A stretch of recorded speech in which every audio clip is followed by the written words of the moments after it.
Hello. Good morning, good evening, good afternoon, I guess, depending on where you are. For me, it is 11 o'clock.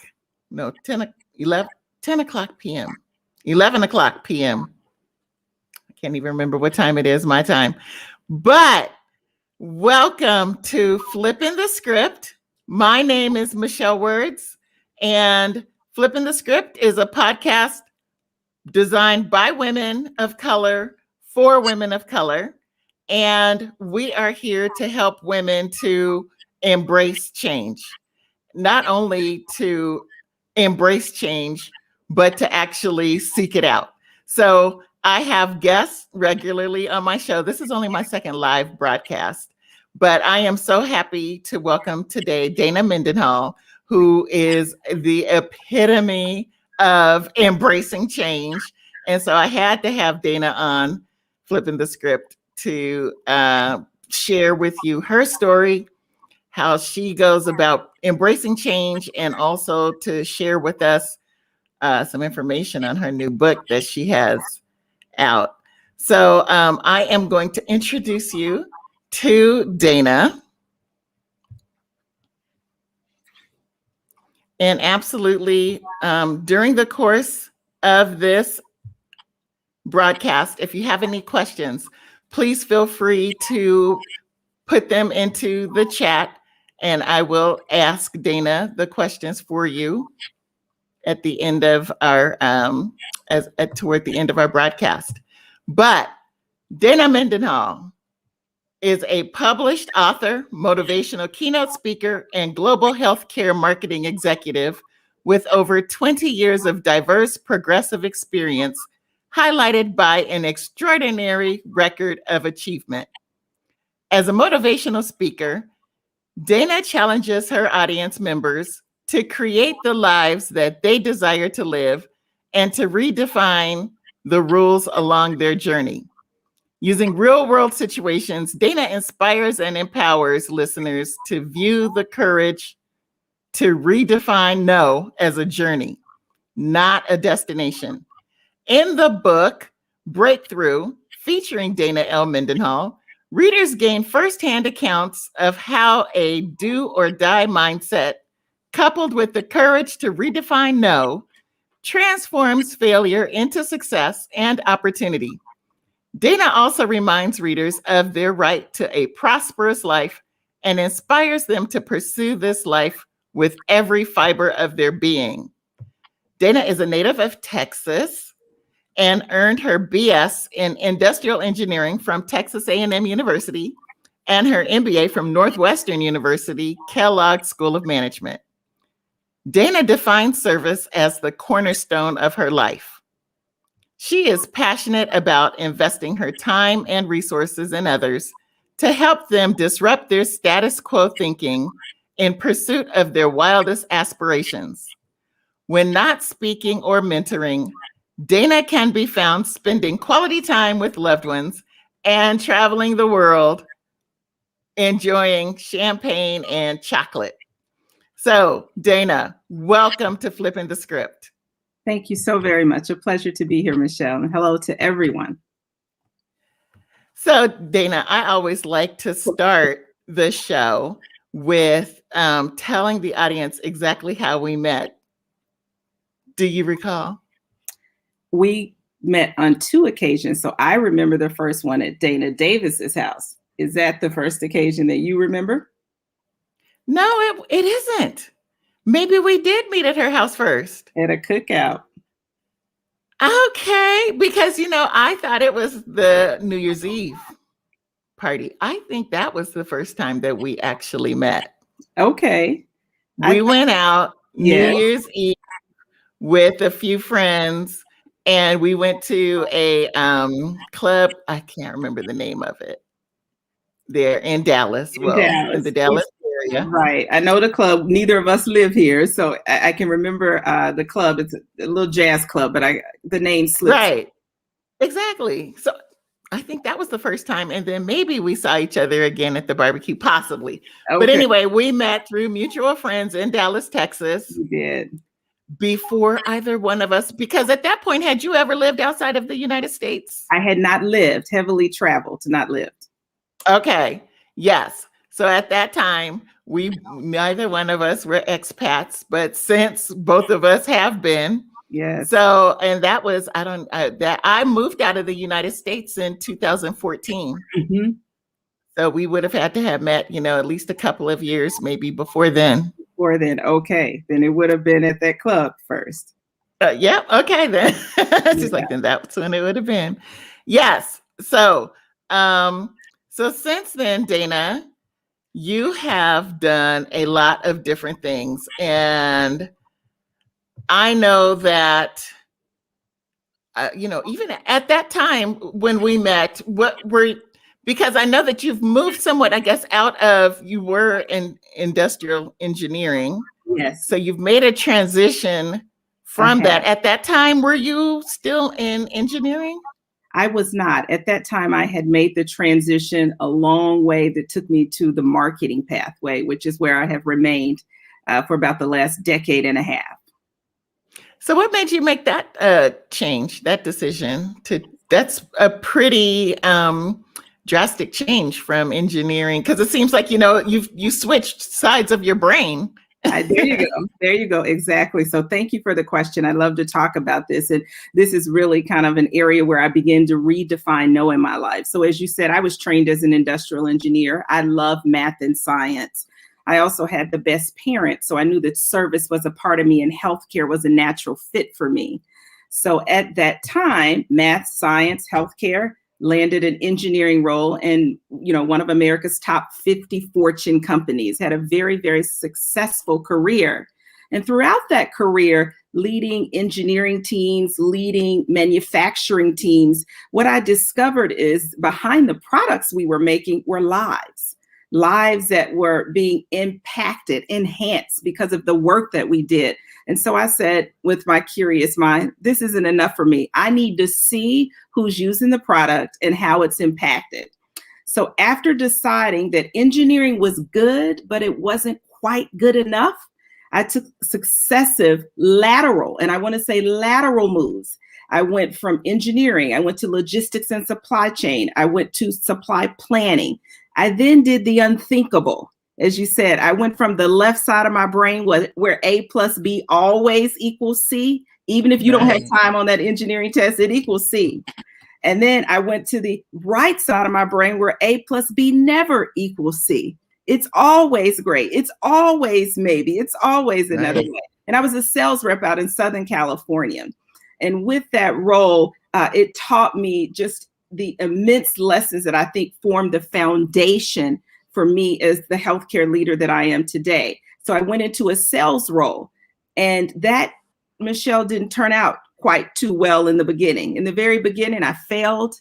I wasn't a good listener because I took an engineering mindset into a non-technical field, sales. Right. I did most of the talking. I didn't let my customers participate in the solution. So them holding the ultimate power, they threw me out. They told me no, they didn't want to buy from me. So when I got my first commission check, which was a rude awakening to where will you live and what will you eat, walked away from this almost six-figure salary. You have to redefine no. You have to start thinking differently. Hunger and being broke are great motivators for most people. They certainly were for me. And again, I had a level of achievement, successive roles, lateral roles, but successive with the support of the organization because I knew I had an end in mind. So I went out to Southern California, failed, completely fell on my face, got back up on my feet due to the work of a Lloyd Lowry, who was my division sales manager. And I began to bring healthcare leaders, doctors, physicians, nurses out to Southern California to test our products in labs. I went from the bottom of the barrel as a sales rep to the top rookie of the year and successive award-winning sales rep throughout my career in sales. And then the aha moment hit. It felt good, but it was too short term. So the balance between the engineer and the sales rep came together into marketing.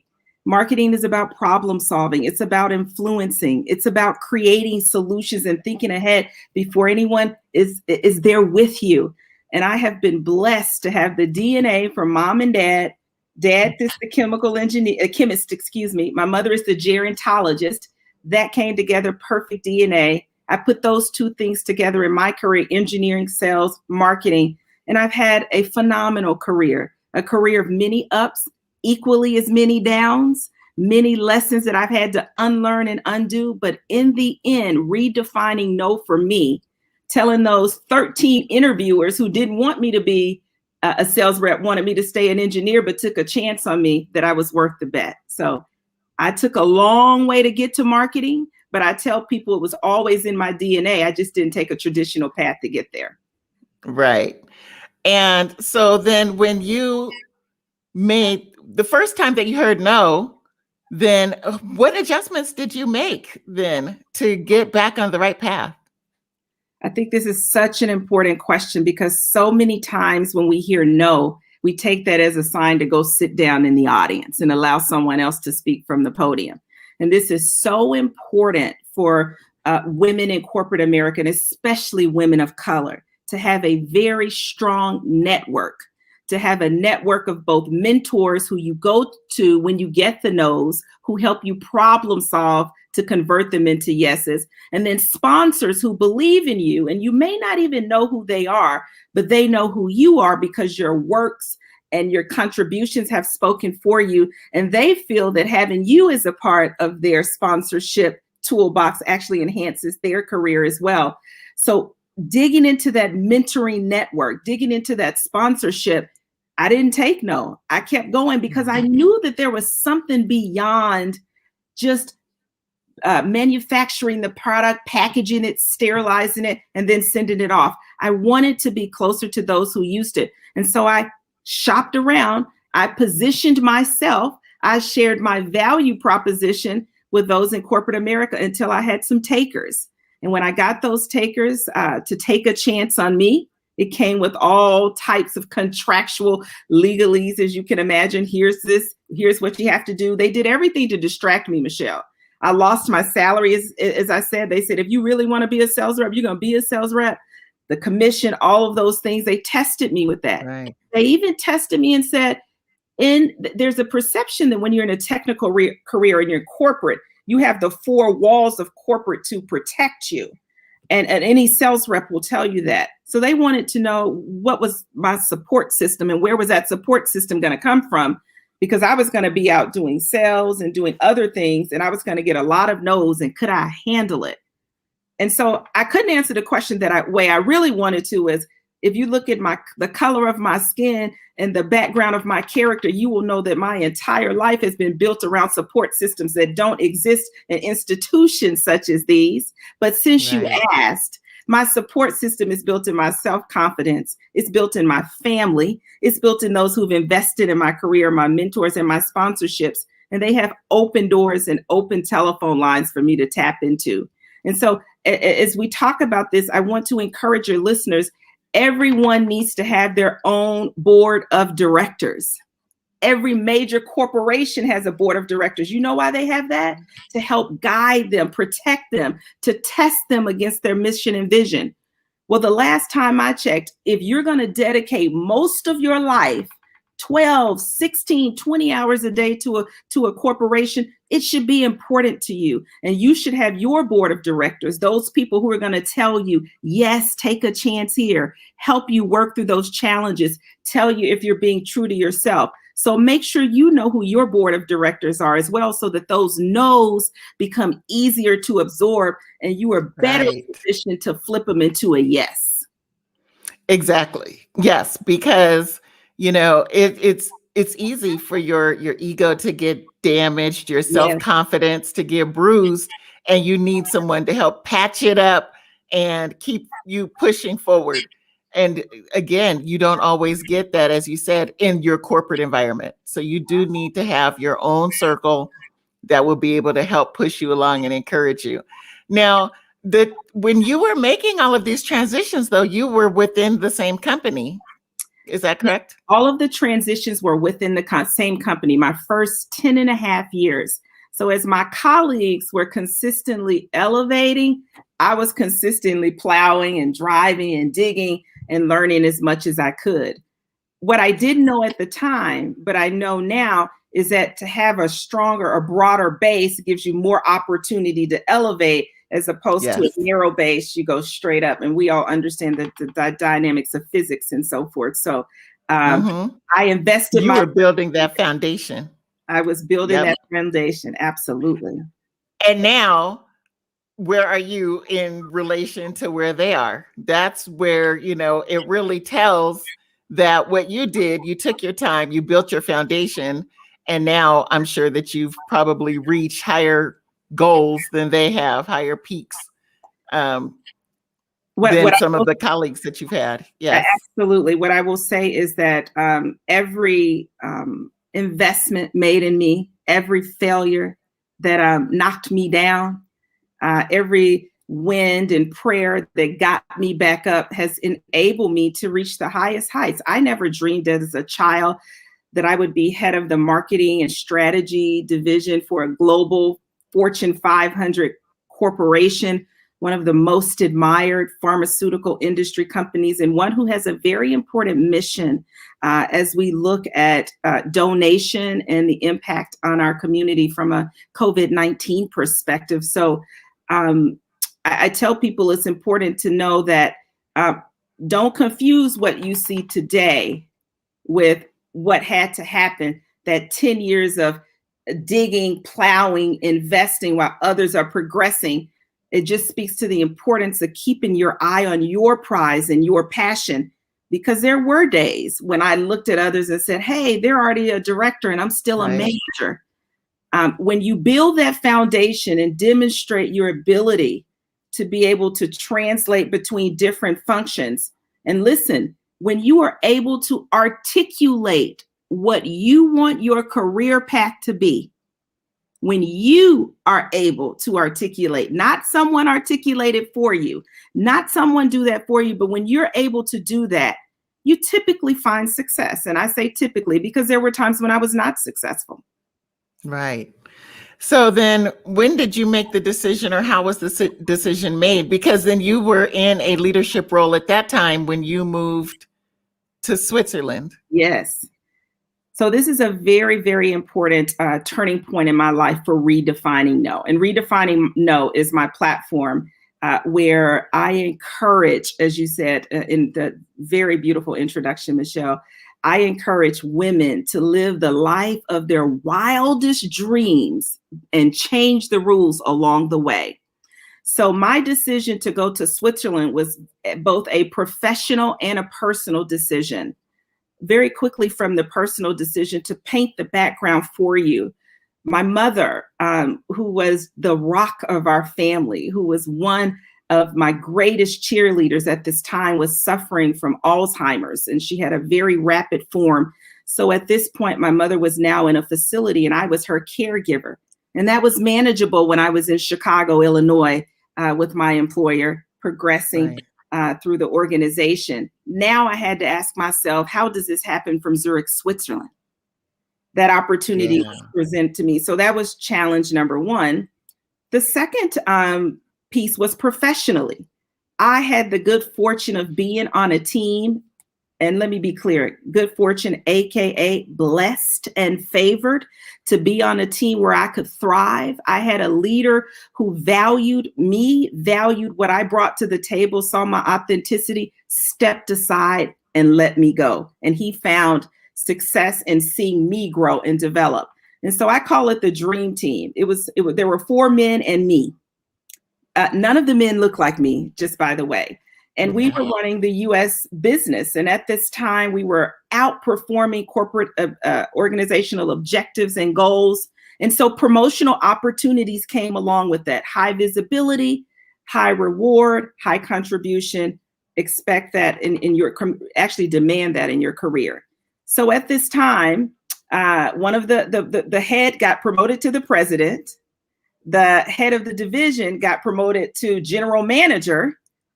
The other leader got promoted to the US president. And then it was Dana's turn. So at this point, just imagine this was September. So now it's October, November, And I'm being told that people are literally going to my old leaders, going to HR. What's going on with Dana? Why isn't Dana promoted? Dana was a part of this team. So there were people, again, who were sponsoring and advocating for me on my behalf, and I didn't know it. So then it was Christmas. And I had you have those conversations where they give you that, let me give you a good fuzzy feeling. Dana, we're working on it. Dana, yeah, we want this to happen. We want you to have a great role when you go over, but we can't promise that. At this time, I was a senior director, and I should say an accomplished senior director with tremendous results, a clear path of achievement. And so I thought, Zurich, Switzerland, this checks off 2 boxes on my career path. Again, a career path where I've defined who I am, what my passions are, and what I want to do and ways to achieve that. So I'm then being told, well, Dana, we're definitely going to get you to Switzerland, but it may be a lateral. So here's challenge number 2. I'm going to disrupt my life. I'm going to leave my heartbeat, my mother, at her most vulnerable state. And I'm going to go to a country where there are no people who look like me, who speak the way I speak. And you want me to go over and to take the responsibility, yet you are not positioning me to have the authority that goes along with the accountability. So this was my dream. I wanted to live internationally and work globally. Everything was here, but the right tools for me to get the job done. After all, I'd already performed. I knew what the business needed. And so I had to redefine my moment of no at that time.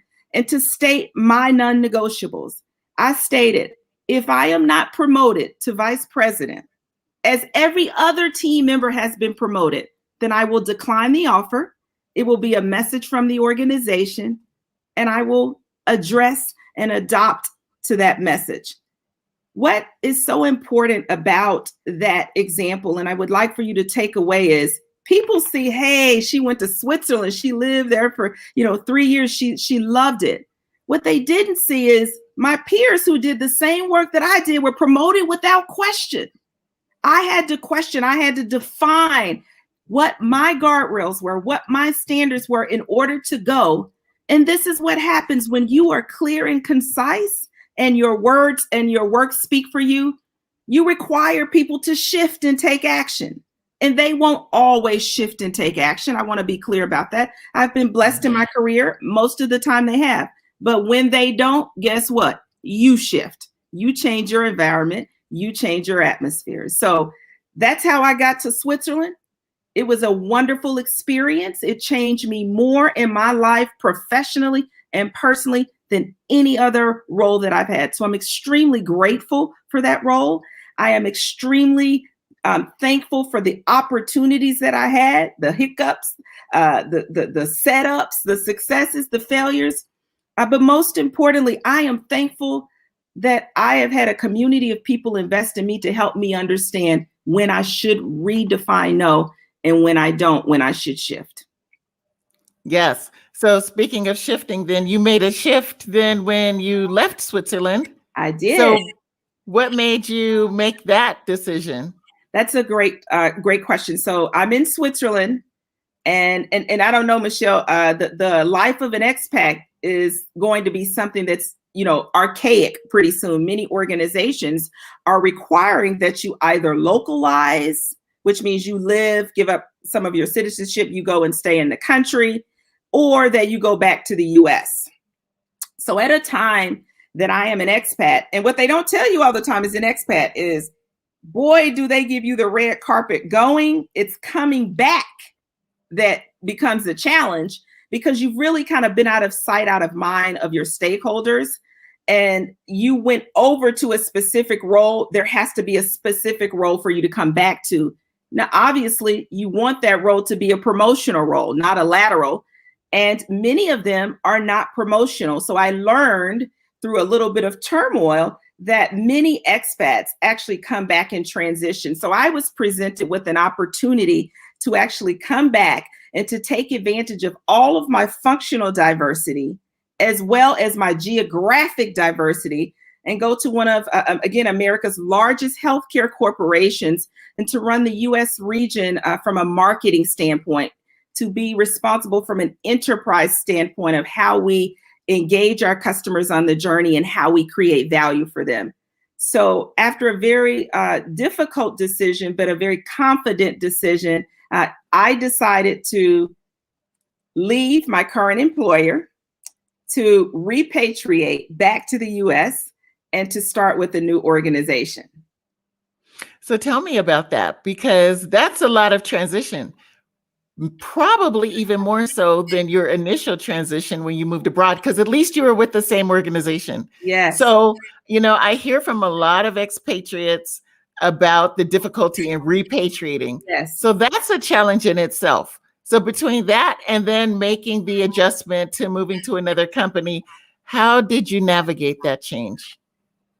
Through a lot of grace and prayers. I can tell you, if you had told me before I left that going would be easy, coming home would be difficult, professionally and personally, I would have bet you an annual year salary, expat salary, which is, double. It was very difficult. The corporation that I was leaving, however, was very supportive. They very much honored the contributions that I had made over the decade. And that's why it's so important that your words align with your works and that they speak for you. So they were very supportive. It was just downright uncomfortable and confusing because you're trying to exit one company, enter another company, and you're doing so across the pond. You're doing so internationally. And so you're now transitioning back. You have to ensure that you can leave the country. When you get back, you have to start back over through your background checks and all. So although it was a very tedious process, I'm just convinced every time I run into a challenge or to rough patches, there is something to be gained and something to be learned. Doors don't close and open for any reason. When a door is open, I feel an obligation to walk through it. So again, my previous employer was very supportive. They were engaged until I returned to the States, and even after the new company picked up. So the really hard thing for me was really just walking the line between the two companies ethically and responsibly. Of course. Of course. So would you be an expat again? Would you consider moving out of the US? I would not be an expat again, but I will move out of the US. I have to share for you to understand how important this was. I want you to go back with me to 2016. And okay, we got the title together. We got the job together. It's time to go to Switzerland. I am so excited. My board of directors is excited. Two of my members, my sister and my friend, are going with me. So we travel to Zurich and we get there. And I'm like, oh my God, what have I done? I don't see anyone who looks like me. I can't speak the language. And literally, I have to be the talk of the town because everyone, it is not a kind of a glance looking at you. It is and so I literally would have to adjust to being stared at, to being asked questions when I did encounter someone who spoke English. Is your family here? No, my family is not here. Oh, you're not married. Oh, you don't have children. What's wrong with you? What happened to you? Cultural differences. Remember, I go to a country, Zurich, I go to Switzerland. Women didn't have the right to vote until in the 1970s. Family. Yeah, I couldn't believe it. Family is the cornerstone. Women are applauded for building a family. Women who have children pay less taxes than those who don't. So the differences of gender were really very, very clear. However, the advancements being made, the prime minister being a female, and actually blessed and favored where I go and where I walk, actually sat next to her in a restaurant. Once again, everyone's staring at us, but I'm used to the staring by now. They're staring because they're like, do you know who you're talking to?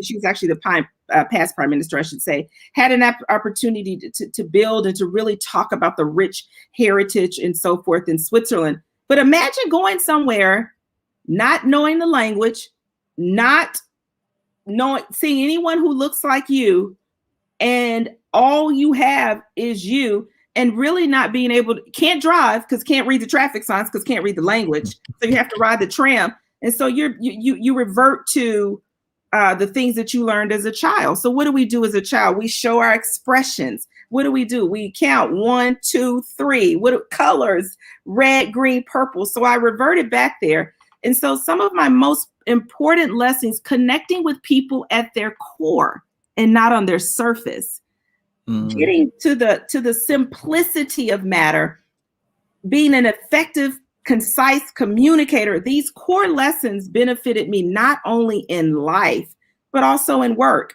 And it taught me that I, as an American, took things for granted. In Switzerland, you don't make noise after 9 o'clock.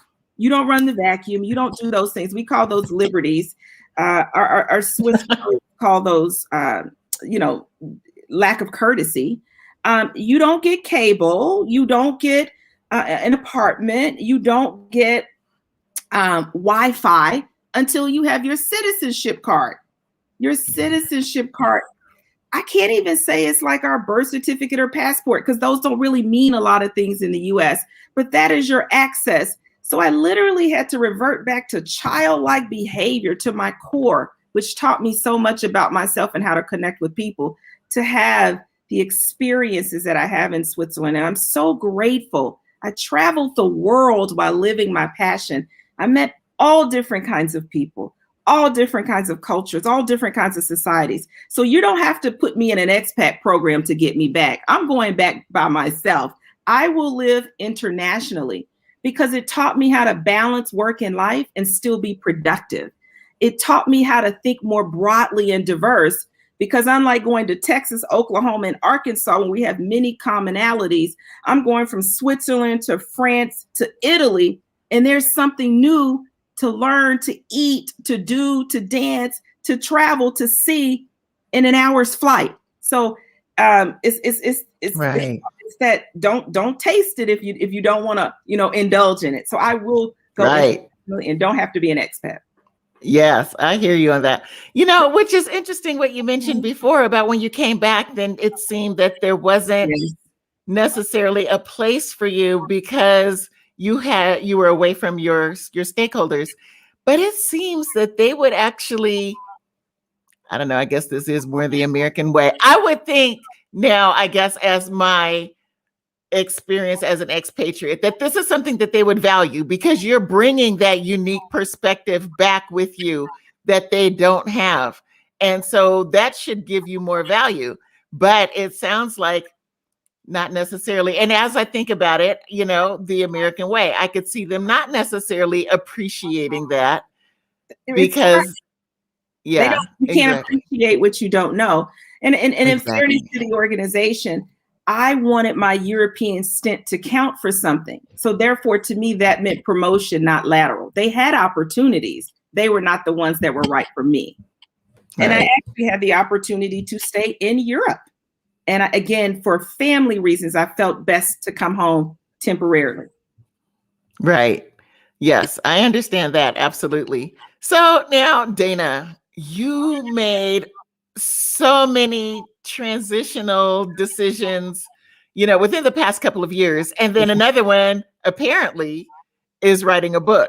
Yes. So how did you fit that in? What motivated you then to write the book and decide on redefining no as your topic for the book? Absolutely. So those who know me know that I chronicled my journey throughout Europe. Everything that I experienced, I wanted others to experience who followed me on social media. And Michelle came and we had us a good time and we chronicled that as well. Yes, we did. And so I literally wrote the book while I was in Switzerland. Because at that point in my life, I wrote and participated in the project with Johnny Wimbrey, Les Brown, and others while I was away in Switzerland.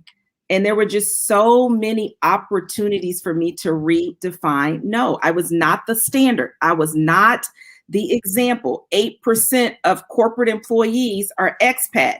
Guess how many look like Michelle and me? Less than 1%, even less than that gender-wise. So there were so many lessons that I was learning, and what I thought was meant to hurt me was actually helping me. And so I just started thinking back over my life, and I think about, and I talk about in the book Breakthrough featuring Dana L. Mendenhall. There's a chapter 2 is my chapter, Redefining No. It started back when I was a kid in grade school, jumping from the student seat to the teacher seat when the teacher was taken away from an urgent health example, then going on to college. The only D I ever had on my paper was in my name. Dana got a D on my first chemistry test, brought me down. Then went into corporate America, successful career, sailing at the top of my game, which made an almost impossible transition from engineering to sales happen. And then I get knocked down again. I'm about to starve and not have a place to live because I asked for this. Come on. And then, going to Europe, having to transition back with a new company. And even, Michelle, as recently as I transitioned back with that company, I'm sure you and all of the listeners can relate to, we are brought up to be loyal. You stay with the company. Our parents taught us that you don't jump companies. So previously, my last 2 companies, I was there 10 and a half years. I have recently left my company that I repatriated back with and have joined a new organization. Again, one that gets me closer to my passion, one that gets me closer to my desire to serve others through healthcare. So when I think about those situations, when I think about everything that's happening, I wrote this book because I felt like there was something missing in all of the success trailers that we were seeing. When you see all the successful figures, when you see everyone at the top of their game, it almost is a point where we disconnect and lose those who need to hear the story the most, because we talk about what went right and not what went wrong. And so I want you to know that I've had to spend my entire career working very hard to redefine no, to get up gracefully when knocked down, to dig into that mustard seed faith that I have when I had cried so hard and got tired of hearing my own voice because I allowed the opinions of others to overtake what I and what God thought of me. And so I want people to know that you are responsible for your destiny, and you have the power to redefine the rules, to change the game, to move along. And then as I'm feeling this and I'm doing this and I'm gaining ground and I'm being successful in an entire new environment where I couldn't even speak the language, I said, people need to know. They need to know that it is through failure and rejection that you can turn it around and get opportunity and success. Opportunity and to be able to have, limitless experiences that you otherwise wouldn't have. I tell people success confirms what you already know. If you want to grow, then you have to fall in love with rejection, and you have to fall in love with failure and recondition your mind and unlearn life's lessons. So this book opportunity came about. I said, I have a story to tell. I want people to hear it. I interviewed with, again, Johnny Wimbrey and his team. They selected my story to be featured, and then that's where we are. This is my book, and I'm very proud of it. And you should be. And again, you are in the position, Dana, of being the only female in the, out of the group. So yes. How did that come about then? Happenstance in life. There was no select reasoning. I think we all have a story to tell. It was Nick, it was Johnny, and it was Les. We happen to be the 4 featured on the cover. There are other ladies that are included deeper in the book, but nothing special, nothing random. God just saw fit for me to take this podium at this time. Very good. Yes, because you're standing with some big names as well, and definitely then you have to be qualified to be there with them. So now, if you can you tell us then maybe one tip? And you've given some tidbits, of course, along this conversation so far, but in redefining no, what would be one of the one key that you would advise women on how to successfully do that? Sure. Redefining no starts from the core of who you are. And in order for you to redefine no, you must know who you are. And I think that in some of the women that I encounter, some of my earlier stage years throughout corporate, trying to fit in versus belonging, and knowing that once I got to the table, it would shift and make room for my talent and my contributions. I suffered because I didn't know who I was. I didn't know what my non-negotiables were. I didn't know how to articulate my passion for fear of people judging me and thinking I'm being too ambitious, being too aggressive, or in other situations, shrinking when I felt that they felt I was being too aggressive. So I want to fit and hide versus sit up and contribute. And so the advice that I would leave women before you do anything, whether it's stay in corporate America and progress, whether it's leave corporate America to become an entrepreneur, whether it's to take a sabbatical, become a caregiver, whatever you desire to do, know who you are. And you say, yeah, I know who I am. I'm good with that. But I just kind of have this going on. And I would advocate that women are the best cheerleaders. They are the best fans in the stand, but when it comes to coming to the podium and advocating for ourselves, we suffer. We somehow have a disconnect that the value that I give others, that they're so deserving of, that I don't deserve that. And so I sit back and I'm quiet. And therefore I rob myself of living my best life, living at my highest aspirations, performing at my highest levels. And most importantly, you rob people who look like you, who look like me, from seeing those examples that they need to see to move forward. So my best advice to you is don't struggle with an identity crisis. Define who you are for you. What are your negotiables? What are your non-negotiables? Stand in your truth. Let your passions lead the way. Life is going to be difficult no matter what road you take. So while you're sitting back and shrinking, while you're sitting back and fitting in as opposed to belonging and being at the table, it's difficult to do both. So you might as well be at the top of your game. Know who you are. Very good advice. Absolutely. So now tell me, what is next for Dana Mendenhall? Wow. Ooh, I haven't thought about that. You know, I have learned from a spiritual walk to take every day as it comes, to be in the moment, to not miss a moment. My past has taught me when I plan too far, I fail because I'm missing the lessons, the tools, the resources that I need in the day and in the moment to help me 1-2 years down the line. What I can tell you for certain is that I will continue to serve. I will continue to lead. I will continue to tell my story. I didn't wake up one day and say, oh, I want to write a book. Oh, I want to live to Switzerland. I didn't even dream those things. That's how the power of favor works. But I was prepared for the moments when they presented themselves because I took advantage of what was the lesson for today. I also want to encourage everybody to have a healthy dose of self-confidence. And this is why you must know yourself, because there are some things in this life that cannot happen unless you do it. It was ordained in your DNA that you do it, and no one else can do it like you. So it's very important. I want to continue to learn who I am. I want to continue to serve. I want to continue to tell people that failures and rejection are opportunities to say yes. And the best way to get something done is to prove them wrong for you and not for them, and to just live the life of your wildest dreams.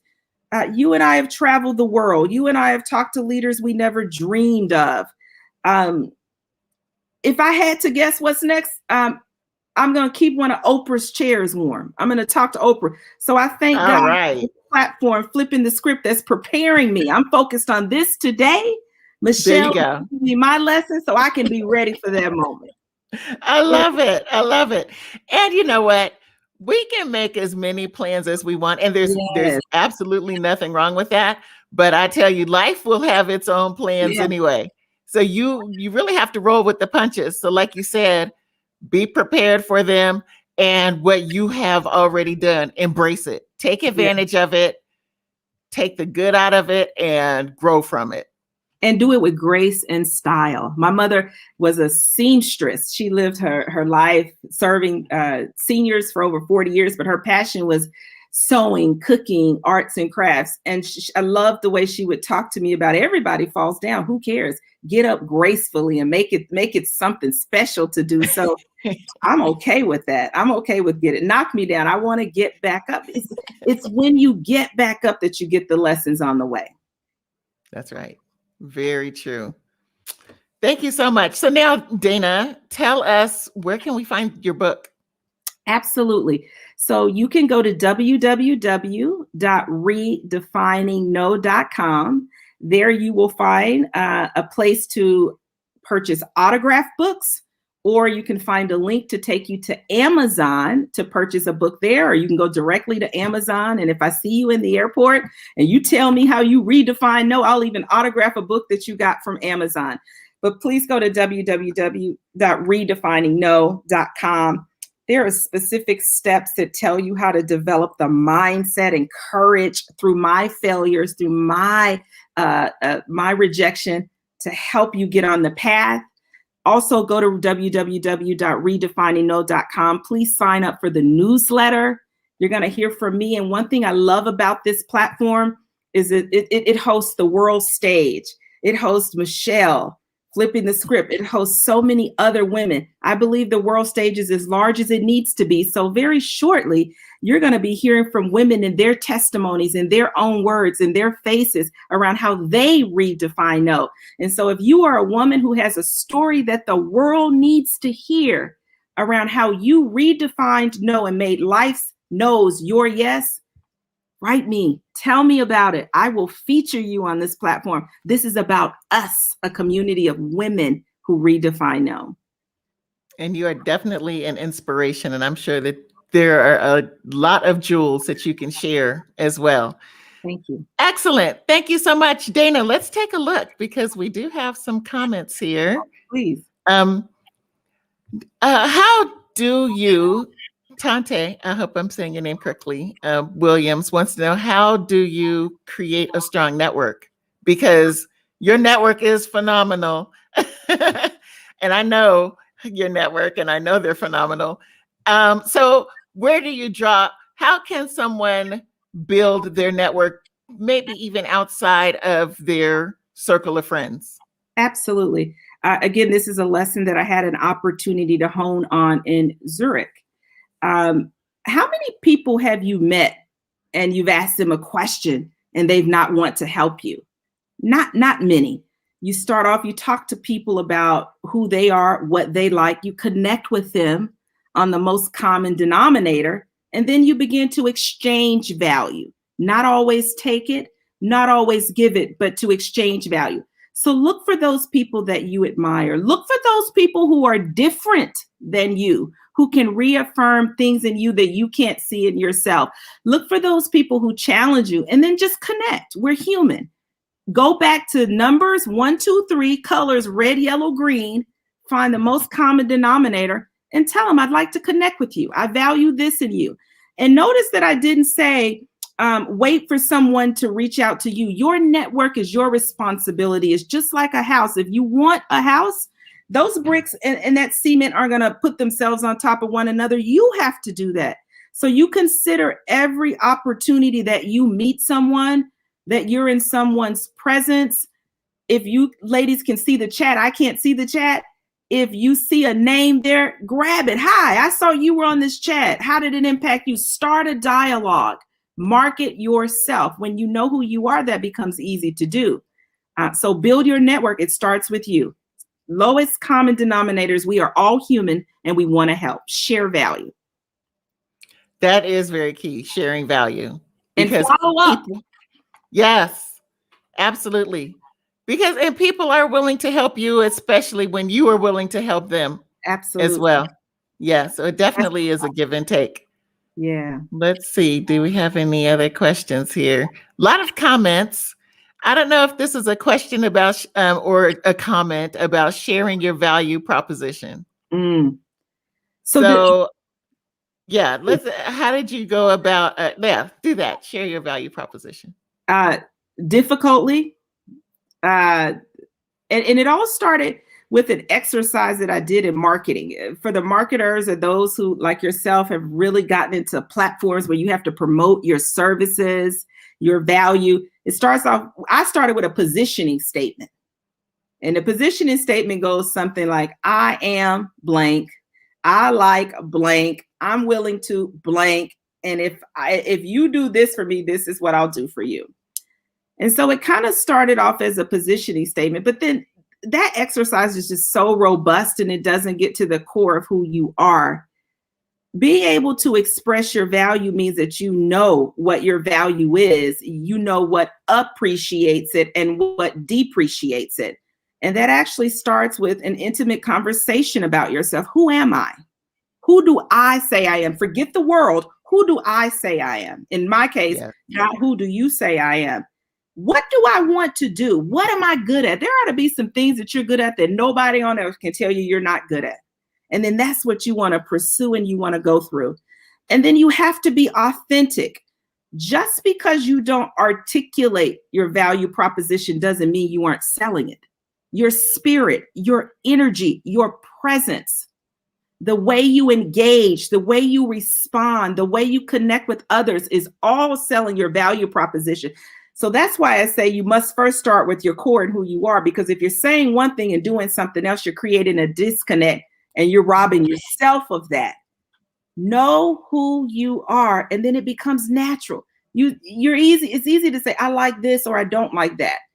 And it's not that it's putting you ahead of anything else. It's putting you in the best position so that you can contribute to life, to society, to others, and pay it forward to those who've paid it forward for you to be where you are. So know who you are and then just tell the world that. Yes, know who you are.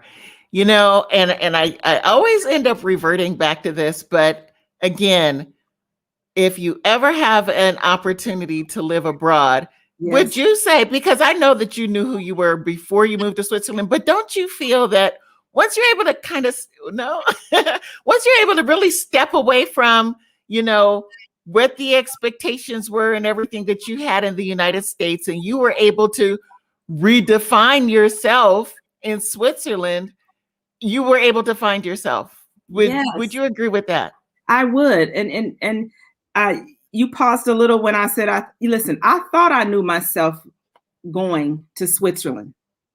I would venture to say most people who take an expat assignment and it's not an assignment where the culture is similar to what you are accustomed to, you're going to think that you know yourself too. When I tell you it broke me down to the lowest level of life, everything that I had confidence in, my ability to communicate, my ability to connect, my ability to think, it was taken away from me because I couldn't speak the language. It was taken away from me because there weren't people who were there to have a support system. My board directors slept while I worked, and I worked while they slept. So we had to make time for those meetings, and they always were there. I want to be clear about that. But there were so many days that I walked alone, walking down Bahnhofstrasse, walking through Zurich, walking through so many countries, wondering who I am. And then if you really want to intensify the pressure, people looking at you and what's wrong with you? In the banking industry, let me give you an example. Because of the financial banking crisis, that past President Obama closed the loophole, Switzerland and the Swiss banks were heavily penalized for loopholes that originated in the US. So we now have a new administration coming in, and I need a checking account. Now, isn't it just simple that I need a checking account? I earned a couple of pennies, thank God, took them with me to Switzerland. Do you know, Michelle, I am sitting down interviewing for a checking account, and they will let me know if they want my money. They will let me know. Now, I could have killed my grandmother, robbed a store, had lunch on the way, come in soaked with blood. And in the US, if I brought them X amount of dollars, where's your social security number? So we can give you your tax ID. That's all we need. It completely changed me. I had to ask myself, well, why am I single? Well, why don't I have kids? It made me question the core of who I was. And I cried. It hurt me at times. It hurt me when people said ugly things to me because I didn't look like them, when they asked me to get them glasses of water in a restaurant. But you know what? There is power in tears. There is power in falling down and getting up, because I knew two things. I knew that my community, my family, my board of directors, and most importantly, Christ had invested too much into me to get in this experience and to sit down. And that I knew nothing else. I may not be able to speak the language. I may not be able to write it, but I can work. And I have open hands and an open heart. And if you're willing, I'm willing. Those core things get you back to humanity. So I didn't know who I was, but now I do. And in each experience, I have more clarity around what I can say reinforces who Dana is or is not who Dana is. My sister always talks about your yeses being your yeses and your no's being your no's. I'm a lot more clear about that. I believe everyone in life should have to live in another country to experience something different. That's when you're tested. Again, success only confirms what you already know. Rejection, challenge, setback, pushback, kickback, that tells you who you are, how you recover. And I'm proud. Absolutely. You handled it very well as well. So I'm going to look forward to seeing you, Dana, back out, living outside of the U.S. Yeah. So you have to go live someplace where I want to visit, because I will show up. Yes, you will. Yes, she already knows that. Yes, I'll pop up. And we'll have a wonderful time as we did. So I'm going to have to get the list because I've narrowed it down. I'm hoping you have one of the locations that I've picked in mind. Oh, I'm sure I do. I'm sure that I do, no matter what. And I have a new location in mind also. Yeah. Well, the very best to you. And if there's anything I can do to help, please let me know. I appreciate that. Thank you. Same to you as well. You guys, please pick up Dana's book, The Breakthrough. Yes. Please sign up for the newsletter. Have to sign up for the newsletter because you want to stay in touch with Dana. So I'll make sure to post it as well, your website, so that everybody will be able to find you. Thank you so much, Dana, for joining me today on Flippin the Script. Thank you. And for any of you that are not familiar with the podcast, you can find me on my Flippin the Script podcast on Facebook, Flippin the Script podcast on Instagram, also www.flippinthescript.com. You can get all of my past episodes. So I have a new episode coming out every Monday. Right. And so you'll be able to listen in and see what it is that people like Dana have to share. You see now what you can learn from listening to the podcast, because there's a lot of dynamic women such as Dana that are willing to share their knowledge with you. So I look forward to, please, I would like to receive your feedback as well. So you can reach me on my platforms. Also, if there are any questions. And thank you so much, Dana. Thank you. And thank you. I look forward to having you on the show again when you have your next book. Absolutely. Tell us about your next adventure. Thank you. I will do. I will be happy that you are my first booking when I get that book out. That's right. There you go. Thank you. And you guys have a great day. Thank you.